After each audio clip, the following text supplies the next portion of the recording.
time of need. That's the last words of this chapter, in this passage, in time of need.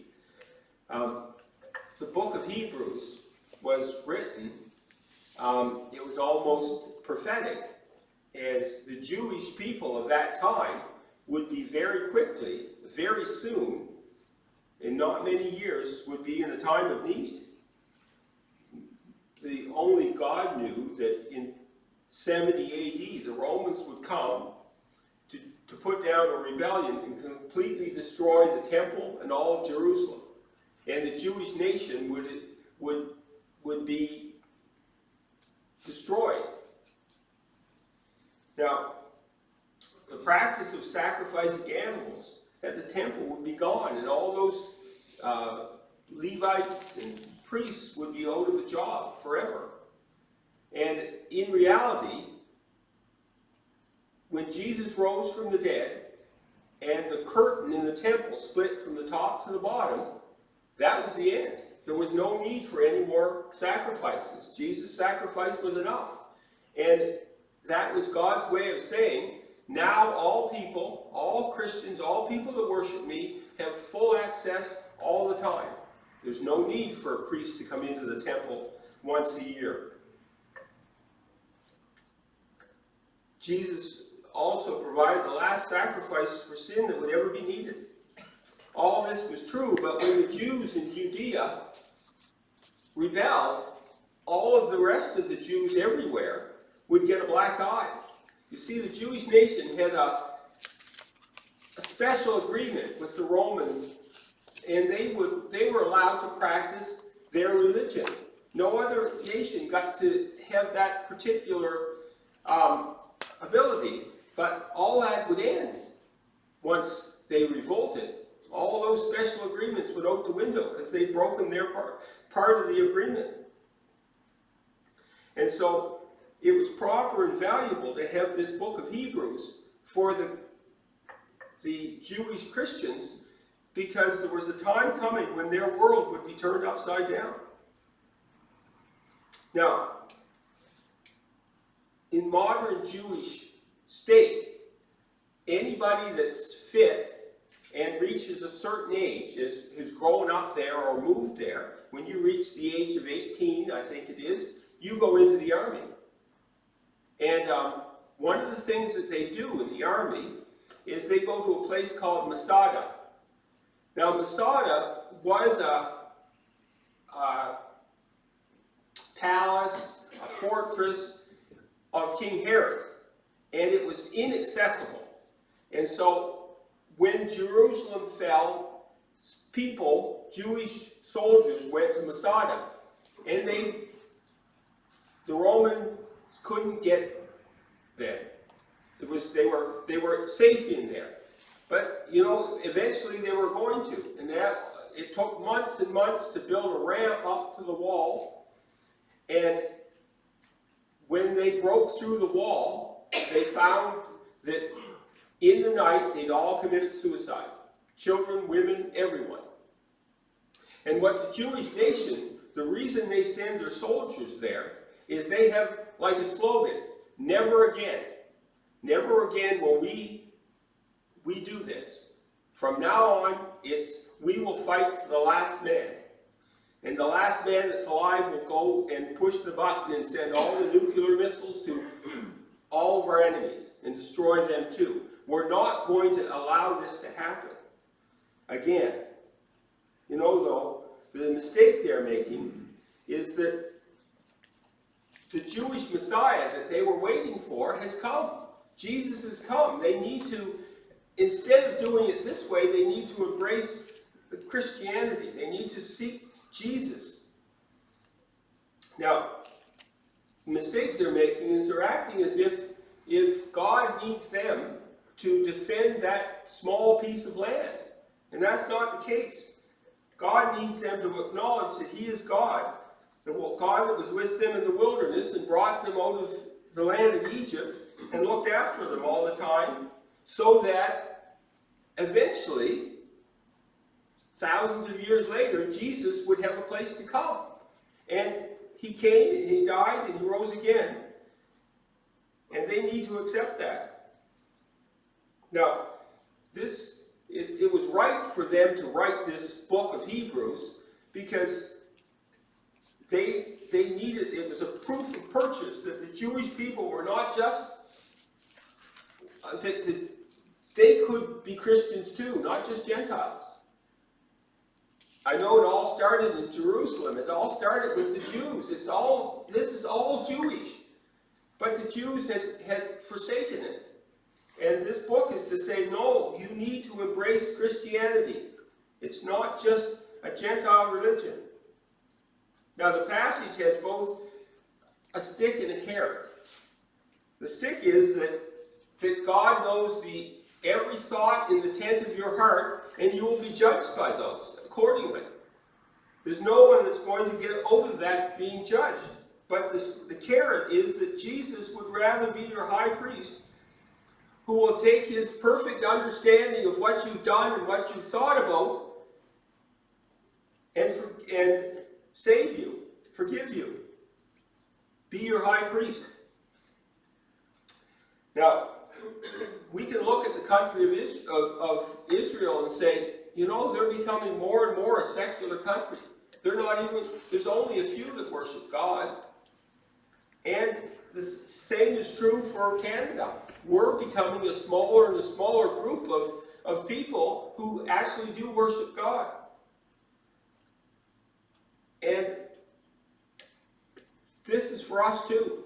This is to remind us that those people who say, I don't need a God to save me, will actually,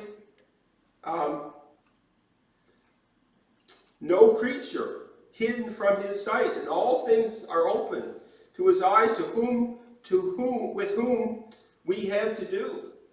Even if you don't believe in Jesus, even if you drive by and say, it's a church, not interested, this verse says, to whom we have to do. Everyone has to do with Jesus. Well, let's look at the passage. Number 1 is the weapon. Verse 12 says, for the word of God is living and active and sharper than any two-edged sword, and pierces as far as the division of soul and spirit, of both joints and marrow, and able to judge the thoughts and the intents of the heart.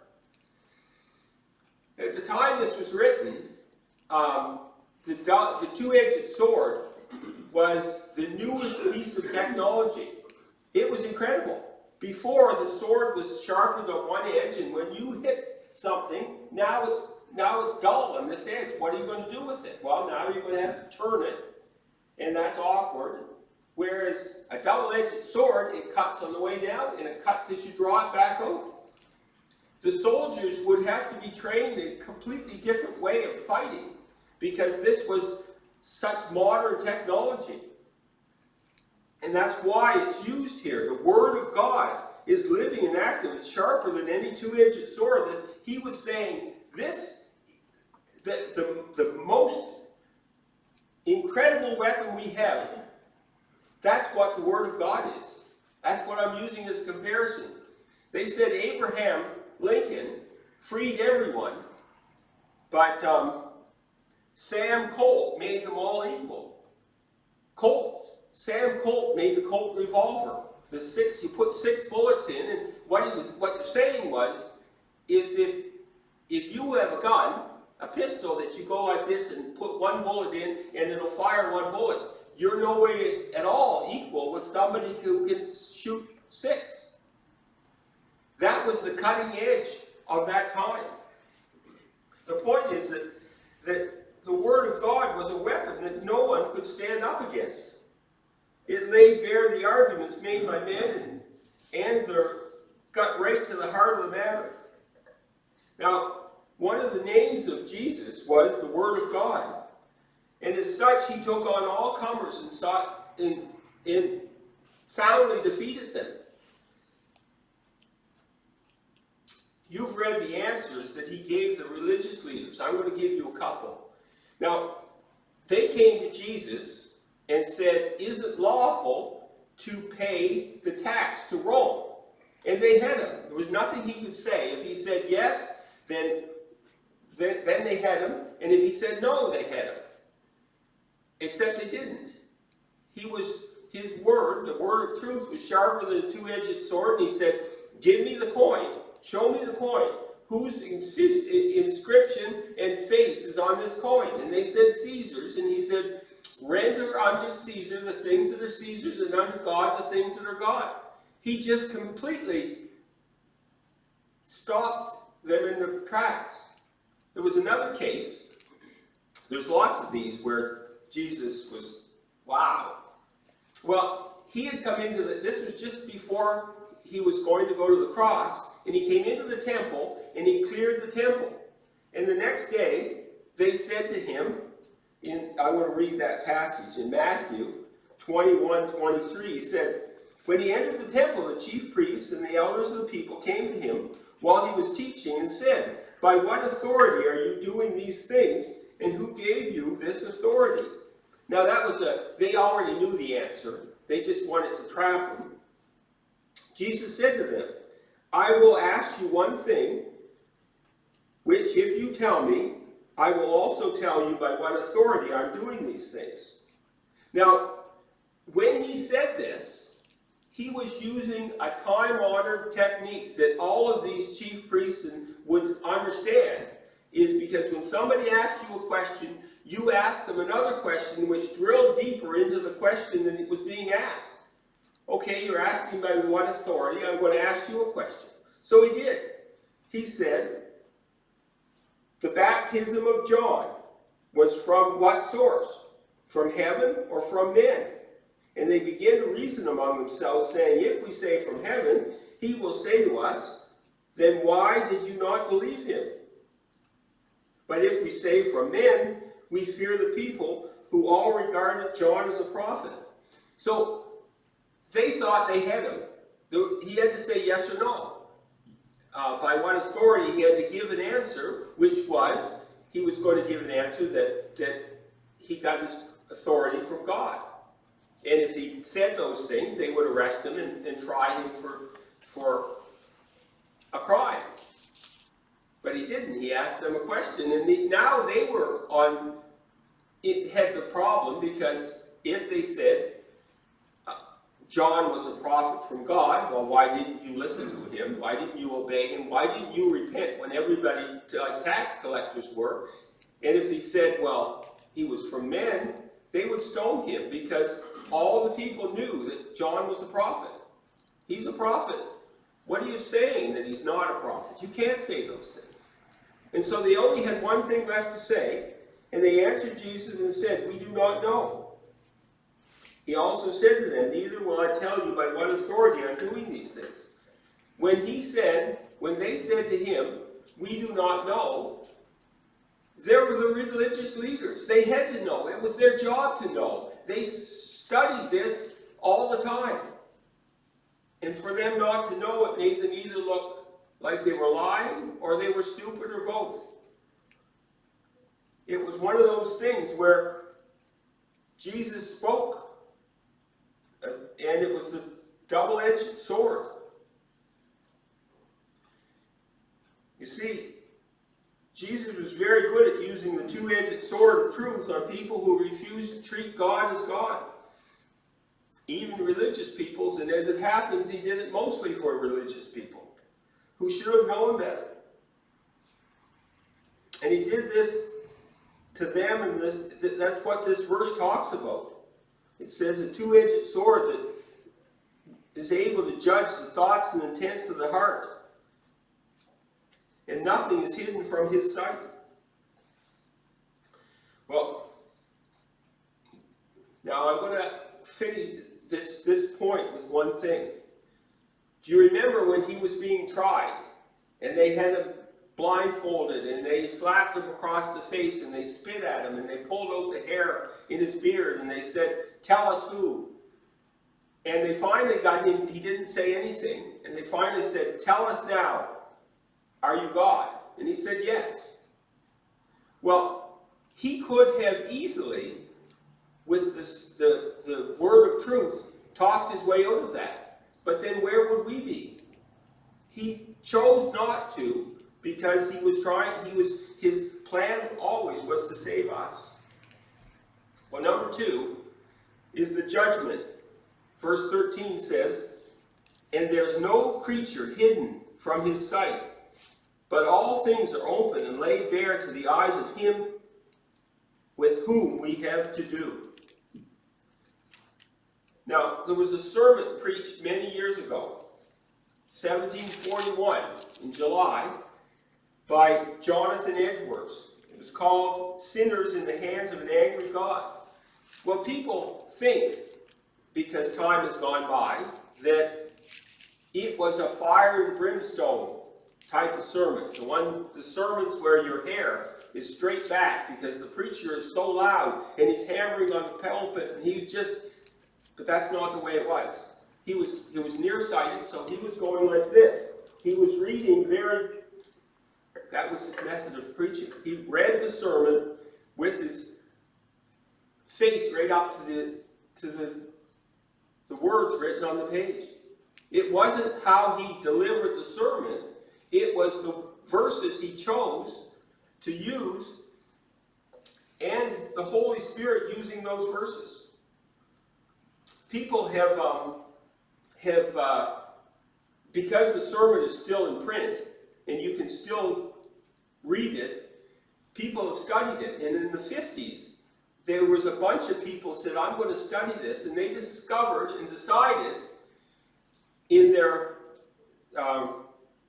studies that it was really the part of the end that caused all of this.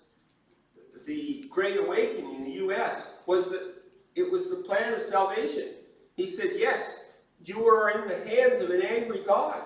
These are the things that are going to happen, but we have a high priest who cannot sympathize. We do not have a high priest who cannot sympathize with our weaknesses. That was the good news of this sermon that he preached.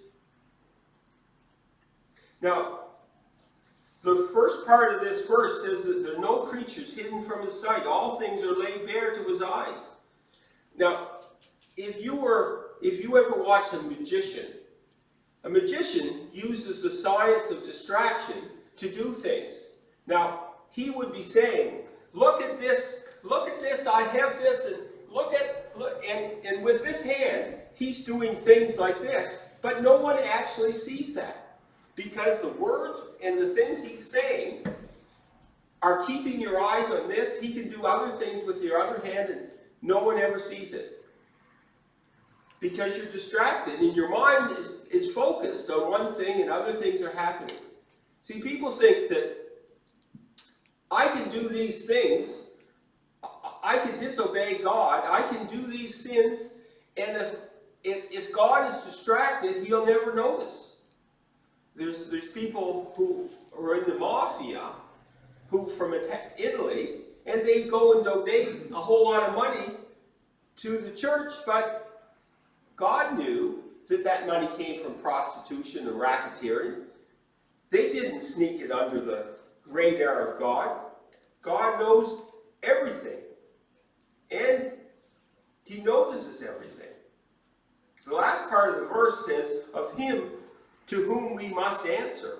Speaks of it's not optional. That verse says to whom everyone will answer.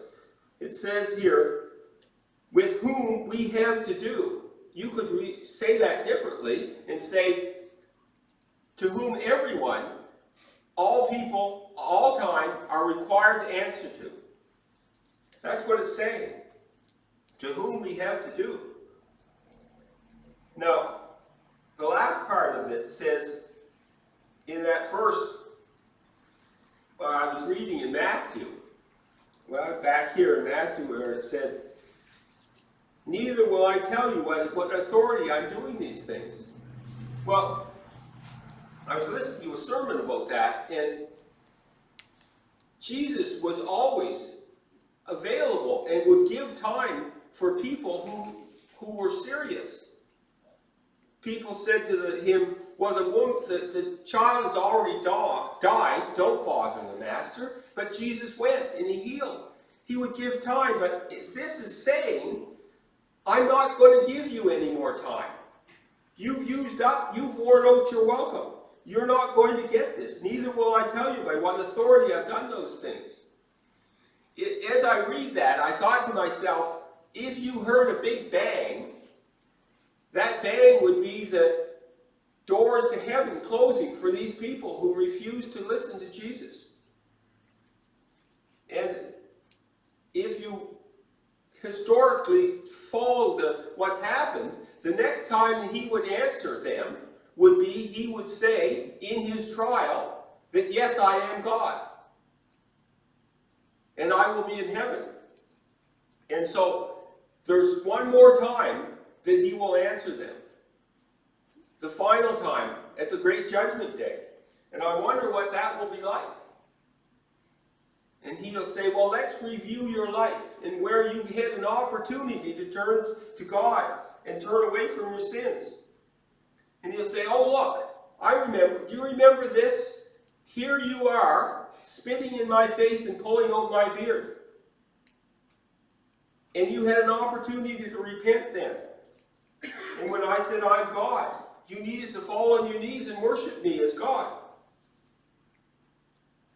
Oh, look, do you remember this? This is where you paid off the Roman soldiers who came and said that I had risen from the dead. Do you remember that? Oh, here's another case. Do you remember where you had put my disciples on trial? And they gave you another chance to repent. So my last words for you must be, depart from me, you workers of iniquity. And the only thing that they can say to Jesus would be, you are God, and your decision on my behalf is just. Not a good conversation to have. Well, number 3 is receive mercy and find grace. Verse 14 said, therefore, since we have a great high priest who has passed through the heavens, Jesus, the Son of God, let us hold fast to our confession. For we do not have a high priest who cannot sympathize with our weakness, but one who has been tempted in all things as we are, yet without sin. Therefore, let us draw near with confidence to the throne of grace, so that we may receive mercy and find grace to help in our time of need. There's a couple things you have to say, well, of course, that's true, that's a given, that Jesus is the great high priest.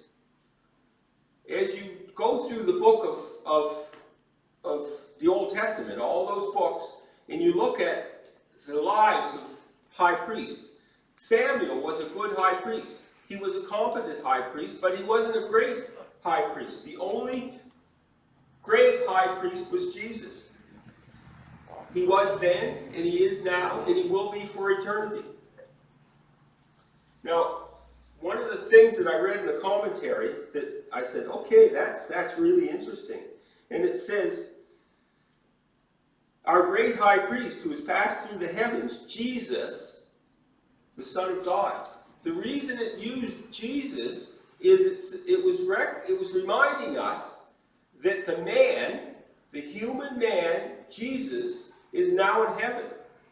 And not only is he in heaven, he has all those experiences that he was, I was tempted and I didn't sin. All those experiences of the temptations that were all through his life, and he's taken those with us.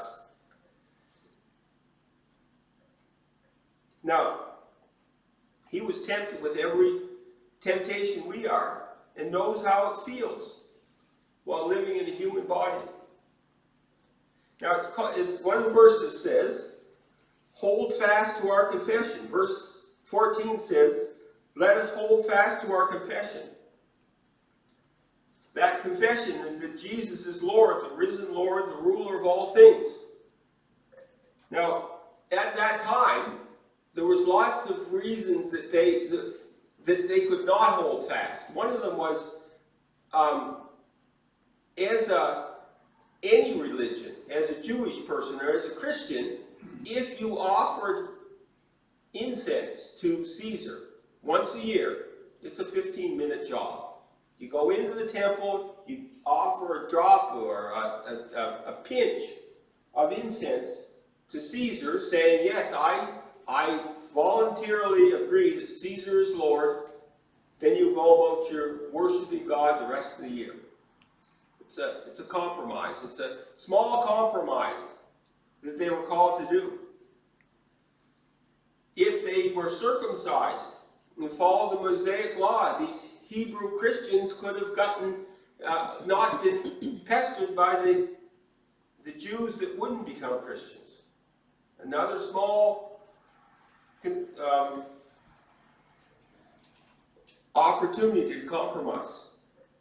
But we have our own series of compromises. People now demand that we don't, listen, it's not necessary to say that Jesus is the only way to God. Just don't say that. That bothers people. It seems narrow. Don't do that. That's just a small compromise that we're asked to do. Don't call activities that don't hurt people or anybody else a sin. Or don't call activities that do hurt people a sin if that's the chosen, that's where we're going. Don't call that a sin either. Don't call gender and sex fixed and known. Don't say that the meaning of the word marriage is fixed and known. I suspect you know that the list is longer than that, and if we had time we could go through it, but we don't. They're all temptations that are common to man and that are common to Jesus, who is our human high priest, who's now in heaven. Now, I obviously skipped a whole lot of those. I skipped don't lie, and don't covet, and don't kill, and don't. All those things are also temptations for us to do. And people have said, well, Jesus was perfect. How hard could it have been for him to not sin? I read this in the commentary and I thought, I'm going to share this. This is just a small paragraph. As T.H. Robinson put in his exposition of the letter of Hebrews, his whole life was one of temptation. And the very fact that he had powers and ability which we do not perceive only added to the stress. He was the fullest, most vivid personality that the world has ever known, and the very richness of his human nature exposed him all the more fully to the assaults of temptation. No one on earth, before or since, has ever been through such spiritual desolation and human anguish. For this reason, he can help us in our moments of temptation. He's aware of our needs because he has experienced to the full the pressure and testings of life in this godless world. Jesus had more temptations than we, and harder temptations. Verse 16 says, therefore let us approach the throne of grace with confidence, so that we may receive mercy and find grace for help in the time of our need. And that need will be different for each of us, and different every day. And what we require will be different. But whatever that need is, we know that it will be available to us through Jesus. So what can we say about this? Well, there's something you probably heard this expression before. It's commonly, it says, I've got this. It's a way of saying, look, I can do this by myself without any help. I've got this. And sometimes we say, well, that's a good thing. I appreciate that my son says at 16, Dad, I got this. I can clean up my room. But if my granddaughter at 2, she came to Wanda, she said, I need you to take me to Wanda. I got something to tell her. And she says, Grammy, I'm 2, not 3. Well, she's 3 now because her birthday was yesterday. But anyway, she was 2. If she said, Grampy, I want to go up to the store, and I said, I don't have time, and she says, well, I got this. Well, I would be quick to say, well, no, you don't. You're not going to go up to the store and cross 4 lanes of traffic on Mountain Road and buy stuff at the store. You're not doing that. You don't got this. As Christians, we're tempted to say to God, I got this. And then days and weeks will go by without us approaching the throne of grace with confidence so that we may receive mercy and find grace to help us in time of our need. You see, temptations come in many forms. And if we can I'll just deal with that myself. Thank you very much. Just to give you an example of how's that a temptation? I go to work and I turn up onto Mountain Road and then go on around the corner down Von Harvey. And usually, people will just go around the corner and they'll accelerate up to speed on Von Harvey because you have your own lane. And every once in a while, I'll go around the corner and, oops, somebody is stopped there. And they're watching the people in the other lane mind their own business and use their own lane, and they sit there and they watch.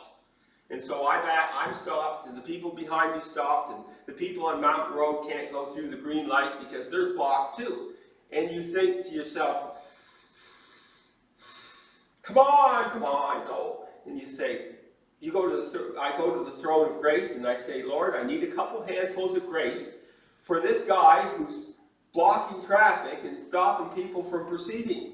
And you say, okay, Lord, I recognize that it may be his first time around this corner. Maybe he's not from Moncton. Maybe he doesn't understand that he has his own lane. And I need to give him grace. You see, this is not the only time. And some of these are you think, well, why do you need grace? Because you got your shoes knotted and you can't get it off and you're in a hurry. And Lord, I need grace because this is... And we think, well, why would God be interested in your knotted shoe that you can't get off? Well, God is interested in everything. And he is all-knowing. And there's never a time where he's not interested in hearing about your little problem. And he's got all the time in the world to hear about your little problem and find grace and help in a time of need. And the time of need will be different for each of us. And don't feel like you have to say, I got this. No. Go to the throne of grace. I haven't got this. Wanda will know this story.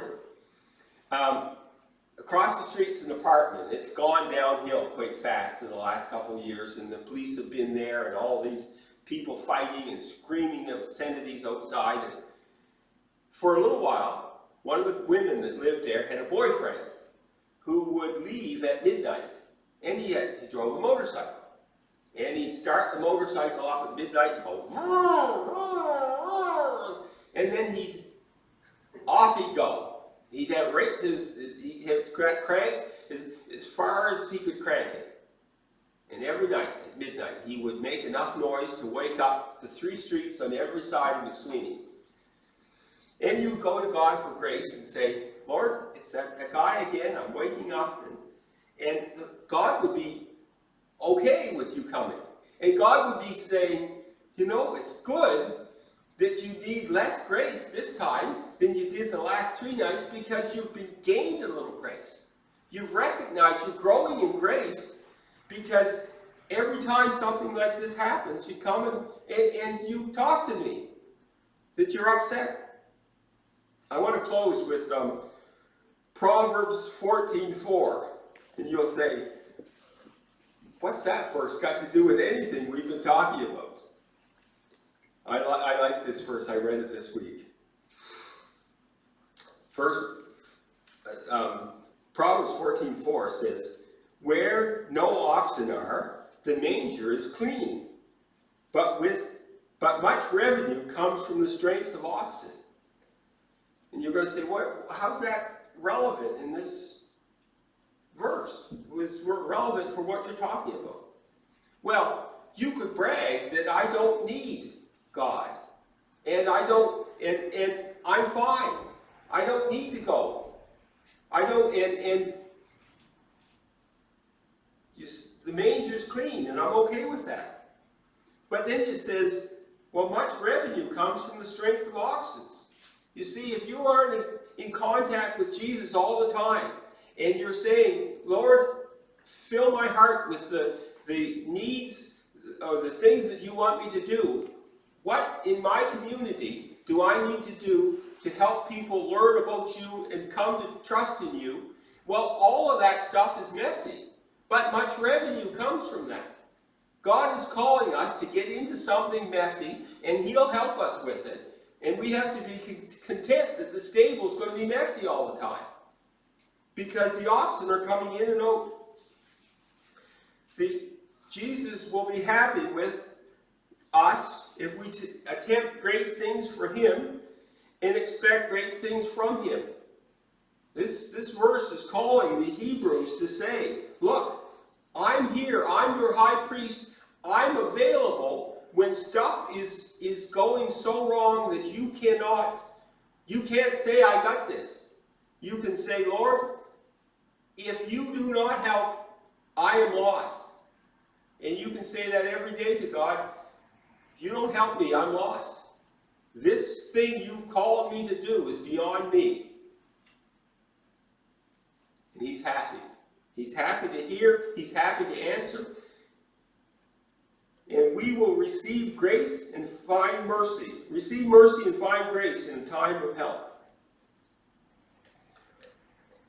Let's pray. Lord Jesus, we know that we can come to you. We know that we're called to come to you.